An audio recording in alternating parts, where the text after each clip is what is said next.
บอกว่าไม่มีไล่ใช่สบายดี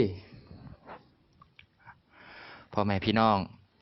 ที่เคารพรักเนาะลุงป้าขาน้อยเองหรือว่าข้าพเจ้าเองเนาะชื่อว่าฟูก้าหรือว่าลานเองนี้เนาะที่ออกมาเว้ามื้อนี้ก็บ่ได้มีหยังหลายเนาะจะออกมาแจ้งข่าวทางในประเทศลาวนี่เนาะว่ามันการต่อสู้เนาะเพื่อให้ได้ซึ่งมาประชาธิปไตยนี่มันไปฮอดไสแล้วเนาะแต่ว่าทางบรรดาท่านเนาะทางลาวนอก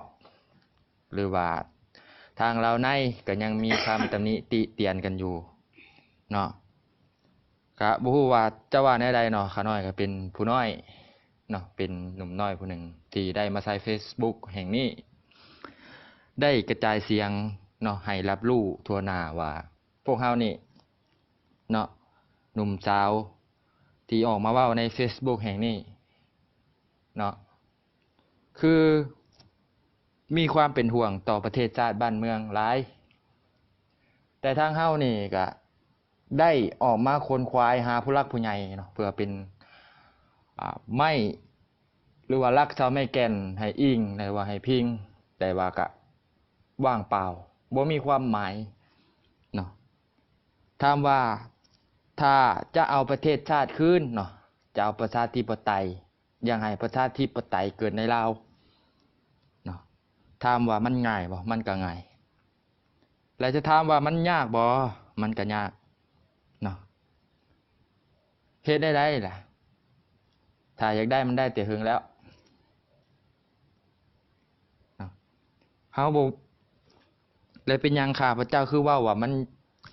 ถ้าว่าเฮ็ดให้มันง่ายหรือมันก็ง่ายเฮ็ดให้มันยากมันก็ยากมันบ่ได้ยากเนาะขอแต่เพียงว่า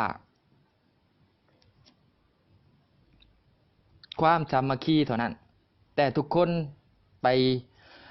มีสิทธิหรือว่าไปอยู่ประเทศอื่นๆก็มีสิทธิต่างคนต่างอ้างสิทธิเนาะไปคนละอย่างแต่สิทธิกับความสามัคคีเขาน้อยว่ามันคนละอย่างกันเนาะหรือว่าพวกลุงป้าเนาะหรือว่าหมู่คู่เพิ่นมิตรสหายทุกคนเนาะอยากให้มีลาวนอกลาวในแบบนี้ไปตลอดไปบ่เนาะถ้าว่าอยากให้มีลาวนอกลาวในเนาะหรือว่าจะถิ่มภาระไว้ให้ลูกหลานหรือว่าคนรุ่นหลังมันบ่ได้ยากเฮาก็บ่ได้ว่าจะต้องการผู้ใหญ่แบบนี้มานะเพราะทางในก็เห็นกันอยู่เนาะถ้าว่าพวกเจ้าหรือว่าพวกขาน้อยเองหรือว่าพวกหลานเองก่อนจะให้หมู่ช่วยต้องยืนด้วยลำแข้งตัวเองก่อนคือแบบใดบางคนก็ว่าหนุ่มน้อยพวกเฮานี่เนาะออกมาหาเงินหาทองหาเงินหรือว่าหาคำถ้าว่าย้อนไปในก่อนปี1975พวกช่วงนั้นช่วงนี้พวกข้าพเจ้าแตกบ้านแตกเมืองออกมานี่เนาะอดมือกินมือมาหาเวียกเหตุงานทำก็ลำบากบ่แพ้กับพวกท่านดอกเนาะคือตอนนี้ก็คือพวกท่านเห็นหั่นแหละหรือว่าจะให้เฮาเว้าตายดับไปเบิดก่อนบ่หรือว่าแนวใดบางสิ่งบางอย่างเฮาก็เว้าบ่ได้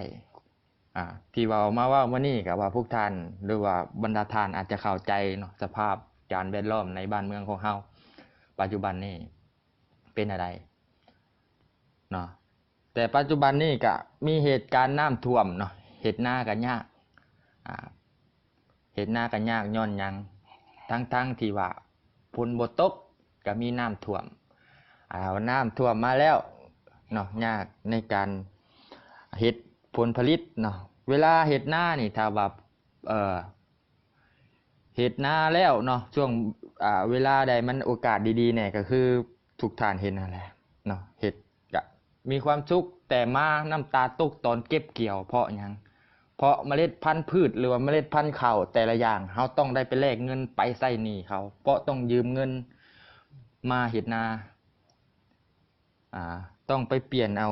เงินมาใช้หนี้เขาเพราะว่าเฮากู้เงินมาเฮ็ดนาได้เด้แต่ประชากรประชาชนหั่นก็ได้ความเดือดร้อนทั่วหน้าแต่ว่ามันเฮ็ดข้าวบ่ได้เนาะ แต่แท้ที่จริงแล้วหันก็คือทุกคน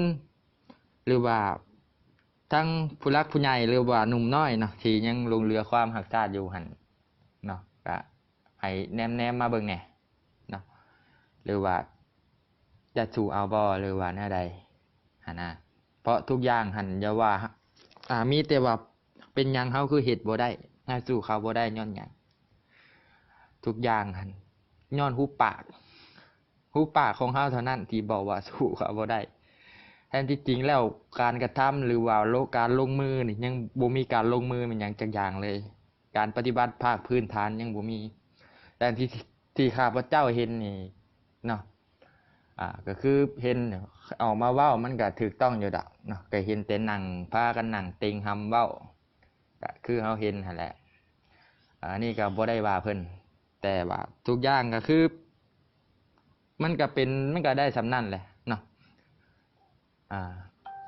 แต่จะให้หมู่ช่วยเหลือหรือมันเป็นหยังตลอดเขาก็ช่วยได้อยู่ดอกแต่จะให้เขาช่วยตลอดไปมันก็น่ารังเกียจเนาะโอเคก็ลองโฟนให้เพิ่นใหม่เนาะ